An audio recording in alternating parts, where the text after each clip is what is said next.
Economía, nos visita el economista Aldo Lema, es un gustazo recibirlo. Aldo, ¿cómo te va? Bienvenido. Buenos días a la audiencia. ¿Qué Encantado. preocupación tiene el mundo con la inflación? Lo de Estados Unidos ha sido noticia de tapa ayer en forma increíble también. ¿Qué tan grave es? ¿Cómo lo miran los economistas esto? Bueno, esa es una buena forma de ponerlo porque en los últimos años o en las últimas décadas en Uruguay era una preocupación muy relevante la inflación porque no tenía el nivel de inflación que había en el mundo, que típicamente es entre 2 y 3%. Hoy parece que el mundo se aproximó a Uruguay. Dicho eso, también siempre está el riesgo de que al estar un escalón más arriba, también se puede subir otro y esa es la preocupación. O sea, pues estás muy en el filo. Claro, porque para Uruguay, obviamente, este efecto global que estamos observando puede tener el impacto de subirnos un escalón más y entrar en una dinámica que suele ser perversa y que a la larga genera ajustes o problemas más significativos. Pero para poner un poco, mirando la copa, digamos, la parte del vaso medio, o la copa en este caso medio lleno, en este escenario del mundo tiene para nosotros, para Uruguay, su parte favorable y tiene esta contracara, la parte del vaso vacío, que es la inflación que genera. O sea, tuvimos una recuperación desde la pandemia en el mundo muy significativa, de crecimiento rápido, de políticas en los países desarrollados muy expansivas, de recuperación muy fuerte en los precios de las materias primas, que es lo que exportamos. Claro. Pero al mismo tiempo que lo que exportamos ha subido significativamente de precio, también es parte de lo que consumimos. O sea, a diferencia de otros países como pueden ser, por ejemplo, los del Pacífico, Perú, Chile, que exportan más bien metales, pero consumen obviamente productos agrícolas y otros, nosotros tenemos esta ventaja y desventaja. Por un lado, lo que es positivo porque dinamiza el país, impone el desafío, la parte del vaso medio vacío, el desafío de manejar un escenario inflacionario global que es complejo, pero que en el balance es preferible esto a vacas flacas, es preferible esto a el escenario de bajos precios que tuvimos, digamos, básicamente entre 2015 y 2020, pero que como obviamente dejabas entrever, pone muchos desafíos, le pone desafíos al mundo y nos pone desafíos también en Uruguay, como se ha estado, digamos, discutiendo y planteando.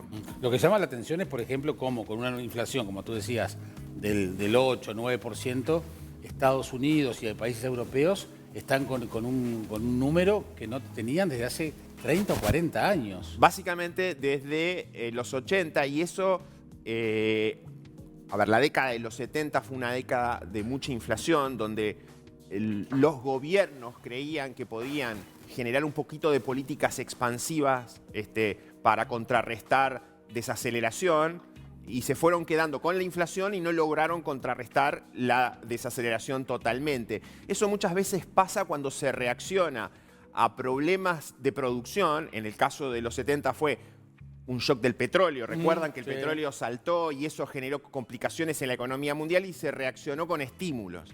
Y como los estímulos parecían insuficientes, se dieron más estímulos y al final el problema que quedó hacia principios de los 80, que nos golpeó muy fuerte, y ese es el riesgo que uno puede mirar a 2 años plazo, es que en algún momento eso va a haber que reencauzarlo. O sea, la Reserva Federal, que es el Banco Central de Estados Unidos, que es quien imprime dinero en el mundo de forma más relevante, o Europa, que tiene inflación también cercana a 10%, u otros países, van a tener que en algún sentido poner freno a estas políticas expansivas que fueron necesarias en la pandemia, que fueron evidentemente imprescindibles para atenuar los impactos, van a tener que frenar.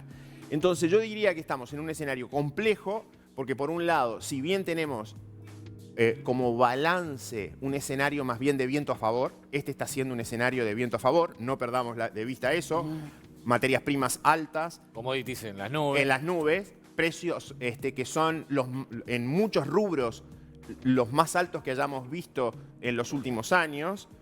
Segundo, tenemos tasas de interés todavía que son bajas. Tenemos a países como Uruguay con ciertas buenas políticas públicas que son premiados, que son diferenciados positivamente y hay cierto ambiente positivo, pero eso no va a ser eterno.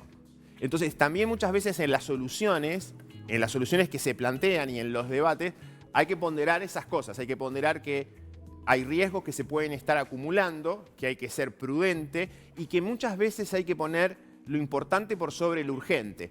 Hace un año vivíamos algo parecido. Estábamos en el peor momento de la pandemia y pensábamos que había que reaccionar con políticas a veces que podían ser un poco precipitadas, muy de corto plazo, y eso comprometía a largo plazo. Y sin embargo, lo que creí, yo digamos pensaba, y creo que en general Uruguay se encaminó por ese lado, fue actuar sobre lo realmente importante. Ayer lo decía Albornoz ayer acá exactamente con las mismas palabras eso, ¿no? La prudencia cuando creemos que tenemos que tomar soluciones rápidas. A ver, muchas veces acá hay que pensar, sentarse, moverse con más tranquilidad. Es aquello de vísteme despacio que estoy apurado. Claro, y contar, digamos, como se suele decir, hasta 20 o más, y pensar que así como la pandemia no necesariamente se podía resolver con estímulos muy significativos, sino que había que usarlos focalizados en los sectores en donde realmente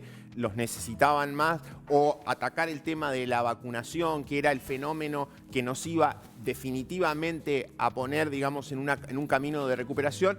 Ahora acá también hay que tener cuidado en no actuar sobre los síntomas. Muchas veces se dice que la inflación, que es el aumento generalizado y sostenido de precios, no es que aumentan 20 o 30 precios. La inflación es cuando aumentan todos los precios y lo hacen en forma generalizada y eso se enquista en las expectativas y los empresarios lo que hacen es, bueno, si va a haber inflación, la incorporo en la fijación de mis precios. La traslado al cliente. Claro, los asalariados. Si va a haber inflación, la incorporo en mis decisiones. El gobierno se están indexados los impuestos. Para evitar que esa espiral se retroalimente y termine en un escenario que luego amerita, digamos, ajustes y costos mayores, lo vimos en el 80, 81, 82 en el mundo, como las autoridades en el mundo dejaron pasar desde el 75, 76, dejaron pasar el tiempo y actuaron tarde. Después, el ajuste que hizo la Reserva Federal y que tanto nos costó en el 82 a nosotros, básicamente tuvo que ver con reaccionar tarde. Entonces aquí de lo que se trata es poner lo importante sobre lo urgente, actuar sobre las causas y no sobre los síntomas. Muchas veces, digamos, reducciones o ataques a precios específicos, simplemente lo que hacen es trasladar el problema. Es lo que está pasando. Y es una reacción que, si la vemos, no es generalizada en el mundo, aunque hay muchos planteos en muchos lados que pueden ir en esta dirección. En Argentina son los... Exacto. A lo que va Martín es un punto muy importante. Tenemos un ejemplo enfrente, simplemente, digamos, leyendo la prensa y viendo la historia de Argentina de los últimos 70 años, de lo que no hay que hacer. 70 años. No, claro, gracias, Perón, gracias. De lo que no hay que hacer. Nosotros mismos, la historia que es tan rica, y muchas veces para economistas o personas jóvenes y demás, que no han construido su juicio en base a la experiencia porque no han estado trabajando, la historia es una fuente inagotable de ejemplos en nuestra propia, en nuestros propios desarrollos de qué es lo que no debemos hacer. O sea, pero ahora hay propuestas políticas concretas de ajuste de precios ampliada a una lista mayor que los 19 que planteó el Ejecutivo. Está el tema de sacarle el IVA a la carne y a los farináceos por unos meses. Es decir, las señales hacia la sociedad y en la economía con mayor o menor incidencia es lo que se está aplicando. Jaime habla de los precios cuidados, ¿no? Lo que serían los precios cuidados en Argentina, que no funcionó. Nunca funcionó. Nunca funcionó. Una cosa importante que Uruguay tiene que siempre tener presente es que ante ese tipo de políticas en Argentina, Uruguay tiene que mantener su diferenciación. Su diferenciación quizás no se ve en el corto plazo. Quizás en el corto plazo lo efectista puede ser tratar de intervenir ciertos precios, pero a la larga, eso genera señales. Eso, a la larga, genera impacto, en definitiva, en cómo nos perciben. Genera impacto en si nos diferenciamos o no nos diferenciamos. Por eso, Aldo, hay como un periodo de prueba, digamos, estos 6 meses. Por eso se eligen 6 meses como para probar qué pasa con la baja del IVA. Yo creo que, a ver, primero la baja del IVA, digamos, a algunos productos es algo que actúa sobre algunos precios, no actúa sobre la inflación, es transitorio, es una apuesta a que lo del mundo es transitorio y que hacia fines de año o el próximo vamos a tener un escenario global de precios favorable. más bajos. Si tuviéramos un escenario de precios globales más bajos, vayamos a la parte del vaso medio lleno, esa parte del vaso medio lleno estaría menos llena porque sería propio de una recesión mundial. Entonces, nosotros tenemos que empezar a prepararnos para eso. Si hoy usamos recursos fiscales para atenuar ciertos precios y lo hacemos en forma generalizada, es decir, tenemos una preocupación porque los sectores de bajos ingresos están hoy sufriendo alzas de precios en su canasta de bienes de consumo con salarios, como está pasando en el mundo, que no han incorporado todavía la inflación mayor. O sea, hay una sorpresa inflacionaria en el mundo que hace que los salarios reales, el poder adquisitivo de los ingresos de las personas esté cayendo en todas partes. En Estados Unidos también. En España hoy la inflación casi 10%, con salarios que crecen 6-7%, claro. Salarios reales caen. En Estados Unidos la inflación 8,5%, con salarios que crecen al 5,5%. Hoy Guzmán va a anunciar 6% para marzo. Argentina tiene inflación de 6% en un mes. ¿Ah? Entonces, ese tipo de medidas en realidad apuestan a que esto es transitorio, a que el mundo va a devolver sus precios y se va a normalizar.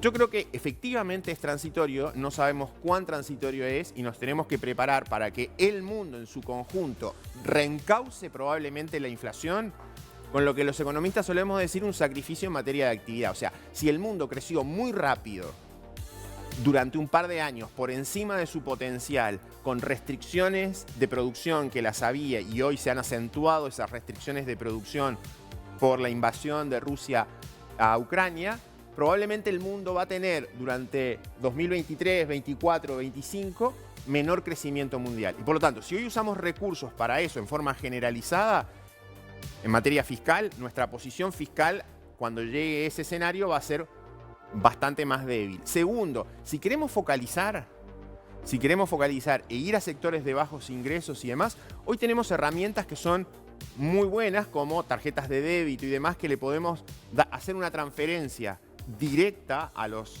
por ejemplo, jubilados, pensionados, a los asalariados de menores ingresos, sin distorsionar el sistema de precios, sin intervenir en la política fiscal, y sin generar estas señales, como dice Martín, que nos emparentan con Argentina. Nosotros tenemos que no perder el sentido de lo importante ni el sentido de las cosas que funcionan por lo urgente, porque muchas veces lo urgente, igual que en la pandemia, nos podría haber llevado a tomar decisiones que a la larga habrían sido muy costosas para Uruguay. ¿Cuánto nos ayuda, por ejemplo, a apurar un tratado de libre comercio con China, tratar de que el Mercosur se instale de otra manera, jugar solos en el tema comercial?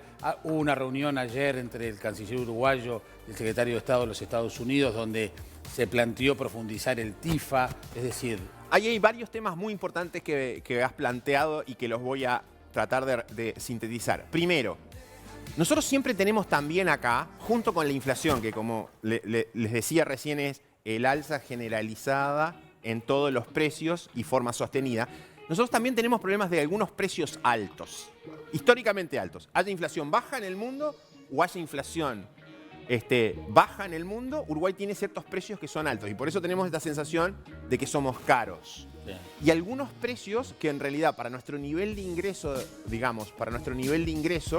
deberían ser más bajos comparable con países de ingreso parecido y además tratándose de bienes que son el mismo producto en todas partes del mundo. O hasta el mismo producto que sale de Uruguay. Exacto. O sea, y muchas veces lo que vemos es restricciones en la competencia o limitaciones a las importaciones. Se ha hablado mucho de frutas y verduras, de algunos productos de cárnicos, el pollo y demás, que tienen poca competencia. Entonces, todo lo que tenga que ver con política comercial, inserción externa, que permita mayores ingresos de productos, que permita mayor competencia y demás, también reconociendo que a quienes compiten a nivel interno se les deben dar herramientas para competir, digamos, que sean aquellas que pueden enfrentar, digamos, la competencia en forma leal y en forma lo más competitiva posible. Bueno, ese tipo de medidas son beneficiosas, por supuesto, y entonces afectan el nivel de precios, no necesariamente la inflación, pero es mejor facilitar competencia, que se puedan importar con mayor facilidad ciertos productos,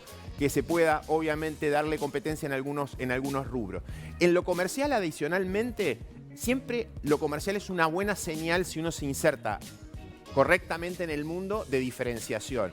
Y hay que separar los temas políticos de los económicos, hay que ser pragmáticos. O sea, Uruguay puede mantener una línea política, por ejemplo, con los países en materia de lo que es su neutralidad, no intervención, defensa de derechos humanos, etcétera, democracia, puede mantener esa y puede perfectamente sentarse a negociar desde el punto de vista comercial. Y si lo primero es una condición necesaria para lo segundo, bueno, probablemente Uruguay tendrá que evaluar si avanza o no avanza y pondrá en la balanza los dos elementos. Yo siempre recuerdo una cosa que me pareció muy pragmática de Ricardo Lagos, socialista, presidente de Chile, en el 2003. Estaba negociando un tratado de libre comercio con Estados Unidos y tenía que votar en las Naciones Unidas en la condena de la invasión de Estados Unidos a Irak.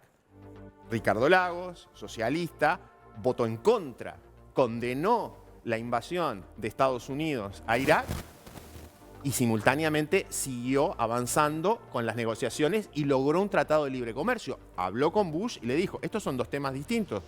Para mí, el canal político de política internacional me lleva por mis principios y por los principios de mi país a esto. Y desde el punto de vista comercial, yo quiero tener las mejores relaciones comerciales con Estados Unidos. Entonces, esos dos temas, dado que ha surgido ese planteo en estas últimas horas, para mí debería ser la forma en que Uruguay debería manejarse en estos temas. Tema dólar, en cuanto a la caída del dólar. ¿Se pronostica que siga de esta manera? Parte de la caída del dólar, una parte importante, tiene que ver con este escenario fuera de la región, con el viento de fuera de la región, que está siendo positivo para Uruguay, con un dólar más bien débil a nivel global, sobre todo frente al yuan. El yuan es la moneda del siglo XXI, así como el dólar fue la moneda del siglo XX, la libra, la del siglo XIX. No tanto ahorrar, porque acá hay dos canales que son todavía muy distintos. O sea, un país que emerge como potencia mundial, su moneda, digamos, empieza a tener una relevancia muy significativa. Lo que no significa que todavía se empiece a usar financieramente. Pero lo que le pase al yuan, o sea, si el yuan se devalúa como se devaluó en el 2015, caen los commodities, China se vuelve más competitiva, nos afecta. Eso no significa que tengamos que financieramente todavía empezar a usar el yuan. Ahora, si me preguntan, en 50 años, ¿el yuan va a ser una moneda importante? Yo diría que si uno mira la historia de 6, 7 siglos, de cada siglo para cada potencia, lo más probable es que el yuan sea una moneda muy relevante. Y frente al yuan, el dólar se ha debilitado. Y China es nuestro principal socio. ¿Qué me vale un yuan? Si quiero conseguir un yuan. ¿Cuánto vale? ¿Cuánto me vale? Por dólar, hoy, o sea, un dólar es 6,35 yuanes, más o menos. Okay. ¿Ah? Y es una moneda que, a ver, si te interesa ese tema, bueno, países que crecen más rápido que otros porque tienen una productividad mayor y suben su ingreso per cápita, ese país, su moneda se va revaluando. Por eso China se va a ir encareciendo sistemáticamente si mantiene su crecimiento. Volviendo a la pregunta del dólar, creo que tenemos una ventana todavía de un dólar en el mundo más bien estable, en Uruguay también más bien estable por este efecto, hasta que la Reserva Federal, la tasa de interés cruce un umbral. Hoy la tasa de interés es 0,5 en Estados Unidos, pero esa tasa va a ir subiendo. En algún momento cruzará un umbral que va a ser restrictivo, como han sido los últimos ajustes en los últimos 40 años. Eso es lo que ha pasado en los últimos 40 años. La historia no se repite, pero rima. Y lo que tenemos ahí va a ser un escenario donde el mundo va a crecer menos, los commodities se van a devolver, el dólar se va a fortalecer y probablemente en un horizonte de un par de años o 3 años no vamos a tener ya este escenario de dólar débil. El dólar débil hoy en Uruguay y en parte del mundo tiene que ver con que el mundo ha crecido rápido, con que ha habido inflación en dólares, con que los commodities se han fortalecido, con la política expansiva de la Fed. A medida que eso vaya cambiando, va a ir cambiando también la trayectoria del dólar. Martín. No, un poco enganchado allí. El tema de los commodities, la exportación y los precios que son históricos. Yo, como te decía siempre, Absolutamente. En mis 70 años nunca había visto el precio de la carne como está ahora en el mundo, la colza, cómo se está vendiendo la colza, cómo se está vendiendo todo, ¿no? Y eso hace que, obviamente, al exportador le interesa exportar y vender afuera. Y hace, efectivamente, que el precio de la carne para el consumo interno suba, ¿no? Entonces, ¿cómo hacen los países serios para contrarrestar ese efecto, para no perjudicar al consumo interno? El consumo interno que es muy pobre, comparado con lo que se exporta, pero realmente es realmente lo que más nos interesa cuidar, ¿no? Que somos nosotros. Bueno, a ver, un primer tema. Este es el 7º ajuste de esta magnitud en 200 años en los precios de las materias, de los commodities. Nos parece nuevo, sorprendente, pero es el 7º, incluido el del 2004 al 2014. Todos, el anterior que fue el de los 70, el anterior que fue el de la Segunda Guerra Mundial hasta la Guerra de Corea, el anterior que fue en la Primera Guerra Mundial, todos vieron que hay algún conflicto que nos ayudó en términos de alzas de precios para nuestros países. Toda la vida nos dijeron que después de las guerras Uruguay salía Claro, beneficiado. y en los dos del siglo XVIII, todos esos se devolvieron. Nunca los precios permanecieron altos. Esa era un poco mi hipótesis en el 2012-2013. Entonces, primero tenemos que tener presente que no sabemos cuán largo es, pero lo que sí sabemos es que estos precios altos son transitorios. Lo segundo es que en el consumo interno, en el dinamismo de la economía, esto nos está impulsando más que desimpulsando. Tiene un impacto en inflación. Básicamente, ¿por qué? Porque tenemos hoy un dinamismo exportador. El país está orientado a venderle al resto del mundo, esa es su locomotora. O sea, nosotros si no tuviéramos esa locomotora que es el resto del mundo, digamos, de las exportaciones se derivan pagos de salarios, empleo en muchos sectores que a su vez contratan servicios, que a su vez comercian, que a su vez desarrollan otras actividades. Se deriva de esa locomotora, vienen los vagones hacia atrás, que es la recaudación de impuestos, que es la recaudación de ingresos a nivel fiscal para financiar. O sea, Pero no termina permeando para abajo. no, termina claramente, sí. O sea, hoy tenemos, en materia de empleo, por ejemplo, ¿qué ha pasado, Martín, por ejemplo, en la recuperación del empleo? Este fenómeno, que es un impulso externo significativo, que si no lo tuviéramos estaríamos con viento en contra como 2015-2019. Si no tenemos no tenemos que ir tanto tiempo atrás para ver lo que es un escenario de vacas flacas. Sí, claro. 2015, 2019 o 2020, incluyendo los primeros meses de la pandemia, fueron vacas flacas. ¿Por qué fueron vacas flacas?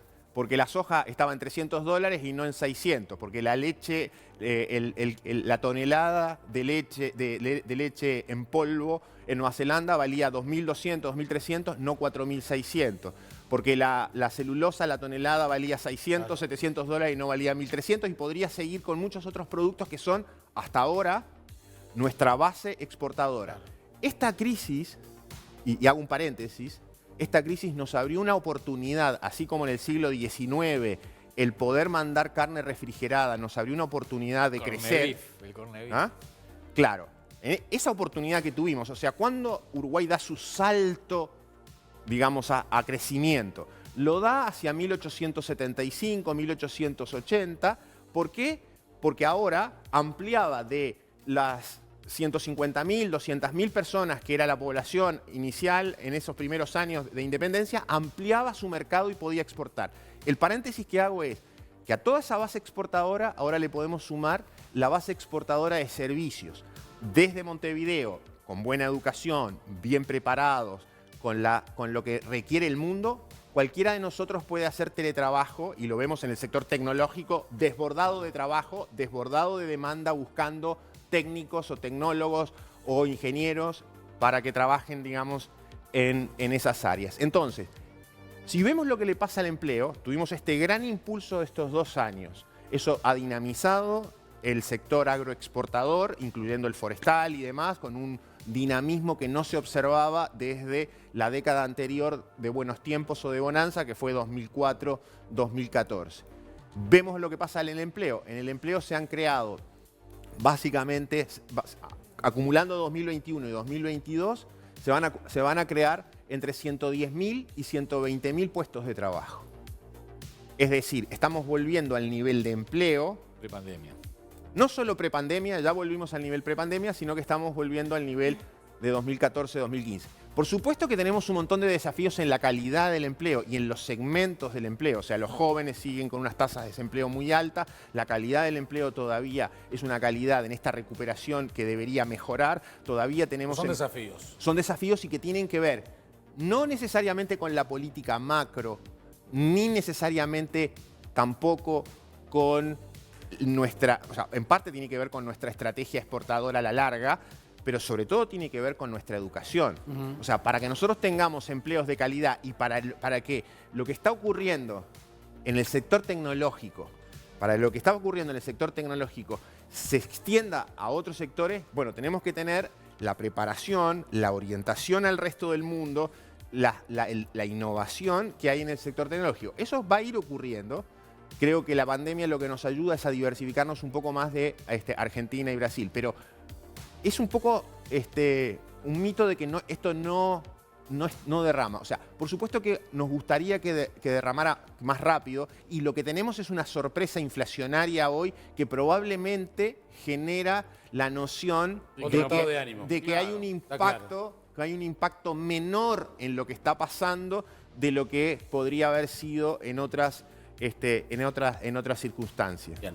Aldo, muchísimas gracias por venir. Ha sido siempre, gracias a siempre un ustedes. gusto. ¿Viste Claro, la gente de San muy José claro. lo que es, no? Es Muy la gente de claro. San José. Es porque- es sí, lo que hay tiene. excepciones, Es lo hay que, excepciones, es lo que hay tiene. excepciones. Tenemos muchas cosas para hablar en otro momento, hablar de Chile y hablar de Qatar, porque el hombre se va a Qatar y además... ¿Por qué te vas, Sí, Aldo? sí. ¿Por qué te vas Él a va a, Qatar? a los mundiales, él. Qué lindo. Además, Se maneja nos los lleva. números, probabilidades, todo. No. No, pero lo hago en una realidad un poco distinta. O sea, más que por el fútbol, a mí me gusta ir a ver el entorno, digamos. Así como fui a Rusia a conocer Rusia, voy a conocer Medio Oriente. Está bien, pero Qatar vive en otro mundo, aparte de esto que estamos hablando, ¿no? Sí, Qatar vive en otro mundo. O sea, lo que yo he aprendido un poco es que igual los problemas de logística que hoy vive el mundo, en Qatar, con un shock de demanda de esta magnitud, llegando 32 selecciones y todo el entorno, los problemas de logística van a ser muy, muy significativos. O sea que no es tan distinto el poder resolverlos tan fácilmente. La plata no arregla todo. No, lo arregló, sí. La guita arregló, porque está en Qatar, Está en obviamente. Qatar, arregló la obvio. plata. Bueno, en los estadios, en los Insólito. metros. Qatar es insólito, ¿no? Sí, es un mundial muy raro desde ese punto de vista. Bueno, ya nos digamos. enteraremos. Gracias, Aldo. Que pases muy bien. A ustedes.